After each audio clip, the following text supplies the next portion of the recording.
Hello Internet, I am the hero of Julios once again with another Dungeons & Dragons video. Picture this. Your players are fighting some monsters and the fighter is getting pretty low on health, maybe like 6 or 7 HP left. Up next after him is the cleric's turn. You would think that, knowing how dangerously low the fighter is, the cleric decides to cast Cure Wounds or Healing Word, or maybe even use one of their divine abilities to raise the fighter's health up. But instead, you hear the players talk amongst themselves, and the fighter tells the cleric, well, hang on, just wait until I'm downed, and then heal me back up. It's kind of, unsatisfying. I mean, the whole purpose of healing magic, healing potions, things like that, is to prevent you from hitting 0 HP. Think of it like in a RPG video game. When your HP hits 0, it's over. Dungeons & Dragons is more like a first-person shooter, where if you're downed, an ally can rush to your aid and bring you back up.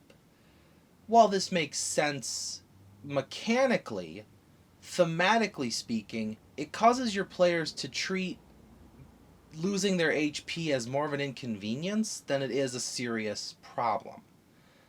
Getting to 0 HP sometimes becomes even a strategic point.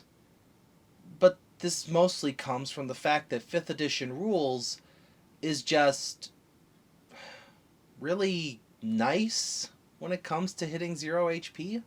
Because when you hit 0 HP, if you get healed before your turn starts, you have your entire turn. You're just prone, you're on the ground. Oh no, half your movement to get up. In the case, most melee fighters are the ones getting downed, so losing half their movement really doesn't harm them because they just get up, and then they keep fighting whatever it was that downed them. To help motivate your players to stay above 0 HP, I've compiled 5 optional things you could do in D&D to basically up the ante, maybe motivate your players to not use death as a bounce board and instead use death as a serious threat. But without further ado, let's get into those 5 things. The first on this actually comes from one of my players who also happens to be a dungeon master. When his players go down, he keeps their failed death saves.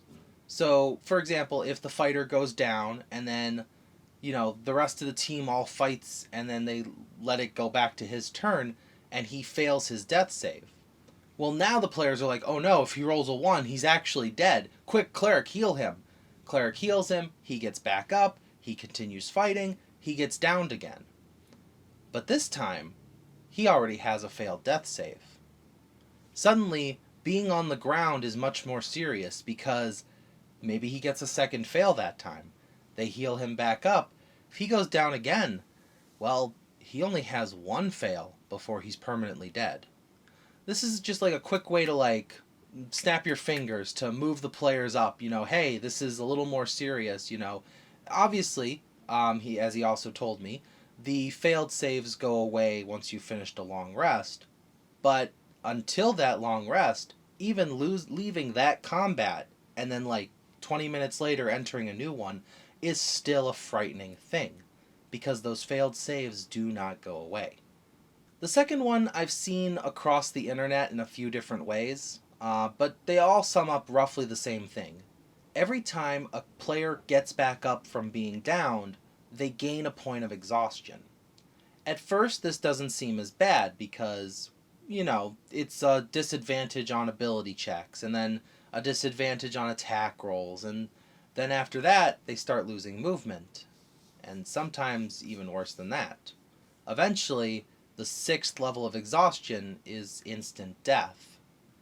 So there's really not much else they can do.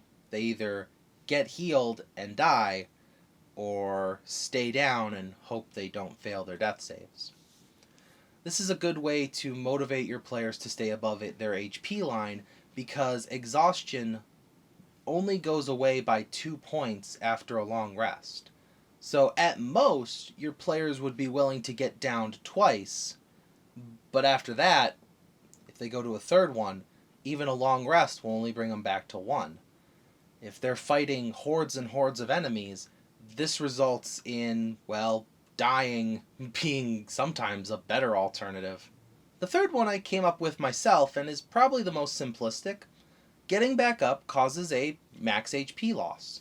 This HP comes back after a long rest, but every time they're downed, depending on their level, roll a die, and that is the amount of HP they lose.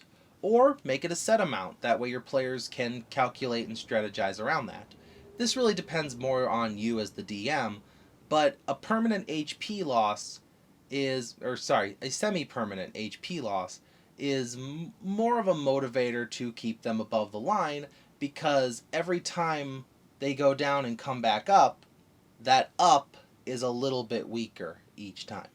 The fourth one is a bit more interesting due to it being more permanent. This is kind of to go with a more of a gritty realism, if your players are wanting to go that route.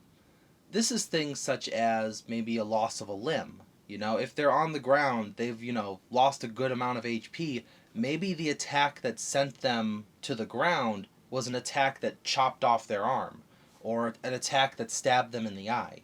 This causes permanent damage to the player, such as if they lost a leg, maybe reduced movement speed. If they lost an arm, maybe they can't dual wield, or they can't hold a sword and a shield at the same time. Losing an eye or an ear could cause disadvantage on perception checks. This is more designed for players and DMs who are using a realistic setting, but it is a good motivator because obviously no player wants a permanent debuff. Finally, the youngest of these ideas, and actually the reason why I really wanted to make this video. Keep track of how many times they go down. Tell your players you're going to keep track of a number. Don't tell them what the number is. But maybe the first, second, maybe the third time the paladin goes down, he notices a field of flowers right before the cleric brings him back up, and he's like, what was that? Maybe the fifth or eighth time he goes down, the field is a bit more clear, and a hand is reaching towards him. You could do the same for a warlock, though instead of a field of flowers, maybe it's a field of thorns. But eventually, once they get closer to that threshold, maybe the warlock's patron tells him, hey, you're kind of starting to avoid that serve me in death part of our agreement.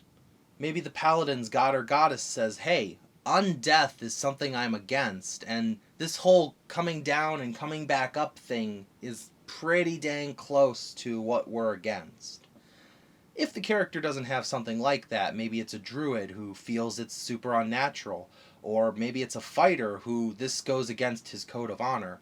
Whatever the reason, eventually, when they go down, you treat them like a monster. You treat them like a creature. You treat them like an NPC. They don't get death saves. They have gone down too many times, and their body just cannot get back up anymore.